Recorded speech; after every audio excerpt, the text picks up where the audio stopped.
एक दिन की बात है। आचार्य चाणक्य मगध की राजधानी पाटलिपुत्र के गुरुकुल में एक शिला पर बैठे थे।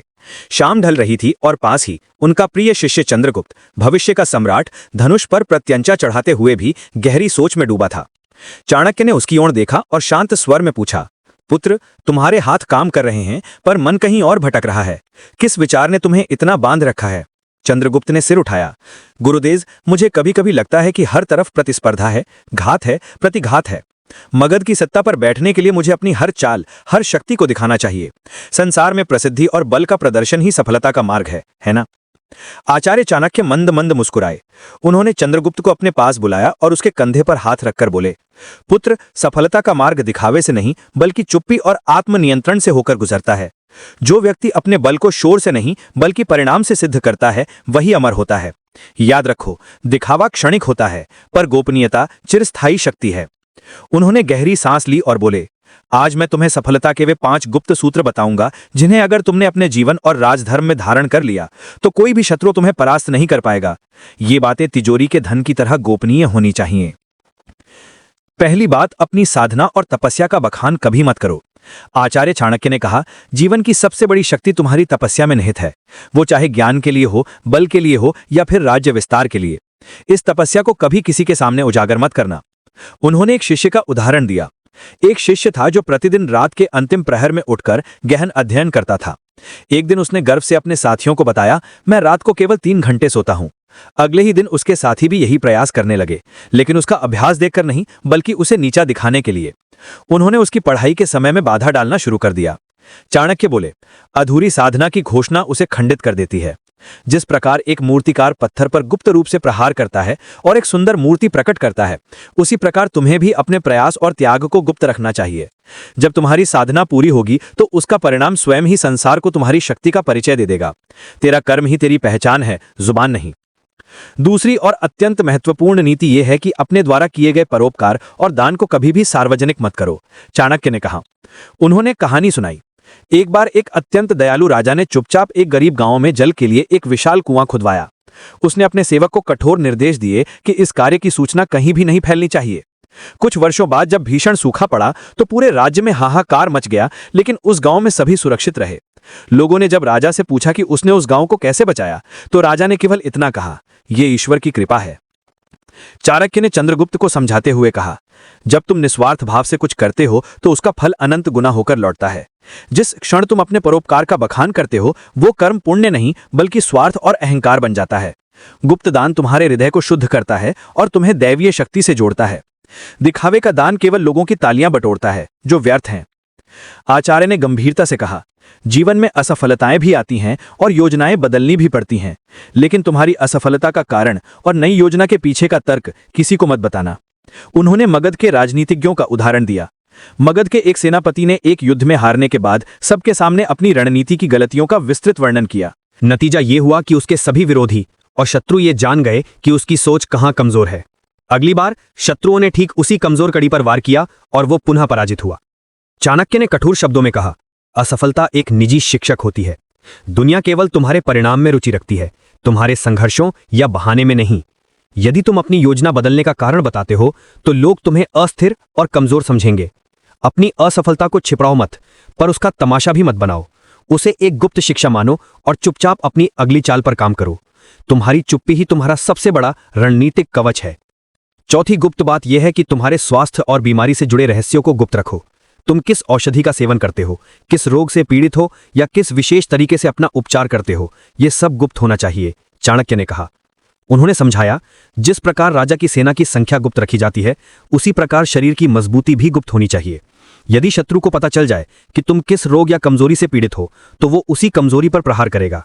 यदि उसे तुम्हारी गुप्त औषधि का पता चल जाए तो वो उसे बेअसर करने का उपाय खोज निकालेगा।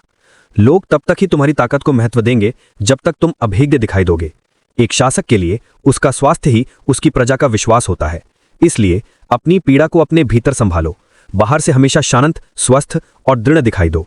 अपनी चिकित्सा को अपना निजी रहस्य बनाए रखो, क्योंकि रोग का प्रदर्शन केवल शत्रुओं को हथियार देता है। आचार्य चाणक्य ने अंतिम और सबसे गहरी बात कही, पुत्र, तुम्हारी आत्मा का सबसे शुद्ध भाग तुम्हारा ईश्वर के प्रति विश्वास और भक्ति का भाव होता है। इसे कभी किसी के सामने उजागर मत करना। उन्होंने एक ऋषि की कहानी सुनाई। एक तपस्वी ने लोगों को बताया कि वो किस विशेष मंत्र का जाप करता है और किस देवता की पूजा करता है। जल्द ही लोग उसके चारों ओर जमा हो गए। कुछ ने उसकी भक्ति का उपहास किया, कुछ ने उसके मंत्र को गलत ठहराया और कुछ ने उसे भ्रमित करने का प्रयास किया। उसका एकांत खंडित हुआ और उसका ध्यान भंग हो गया। चाणक्य ने चंद्रगुप्त से कहा, ईश्वर और आत्मा का संबंध सबसे निजी और पवित्र होता है। जब तुम इसे सार्वजनिक करते हो तो तुम इसे दुनिया की आलोचना और संदेह के लिए खोल देते हो। तुम्हारी भक्ति एक गुप्त शक्ति है, एक आंतरिक ऊर्जा स्रोत है। इसे भीतर सहेज कर रखो। तुम्हारी श्रद्धा को तुम्हारे परिणाम में झलकना चाहिए, तुम्हारी जुबान में नहीं। चंद्रगुप्त ने सिर झुका लिया। गुरुदेव, मैं समझ गया। गोपनीयता केवल बचाव नहीं बल्कि शक्ति का संचय है। सफलता केवल कर्मों से मिलती है, दिखावे से नहीं। आचार्य चाणक्य ने उसके सिर पर हाथ रखा और बोले, यही राजधर्म है पुत्र। भीतर शांत रहो, बाहर दृढ़। ये 5 सूत्र तुम्हें एक अजय सम्राट बनाएंगे। इन्हें अपने जीवन का सबसे बड़ा कवच बना लो। हम सब एक अदृश्य पिंजरे में पैदा होते हैं, जिसकी सलाखें लोहे की नहीं बल्कि समाज के नियमों और मानदंडों से बनी होती हैं। बचपन से ही हमें एक ही कहानी सुनाई जाती है, अच्छे बनो, आज्ञा मानो, विरोध मत करो, सुरक्षित रहो। देवताओं की तरह पूजे जाने वाले अंकल आंटी के बच्चों को देखो। उन्होंने इंजीनियरिंग की, सरकारी नौकरी पाई और अब वे सफल हैं। उनकी राह पर चलो, अपना सिर नीचे रखो और चुपचाप उस लाइन में लग जाओ जो लाखों लोग सदियों से पार कर रहे हैं। लेकिन क्या कभी तुमने रुककर सोचा है कि ये लाइन कहां जा रही है? ये लाइन जा रही है औसत दर्जे की जिंदगी की तरफ। ये लाइन जा रही है एक ऐसे मुकाम पर जहां तुम शायद ही कभी वो कर पाओगे जो तुम्हारा दिल सच में चाहता है। आज मैं कहता हूं, ये अच्छा बनने का नाटक बंद करो। अच्छा बनने का मतलब तुम्हारी नजरों में अच्छा कौन है?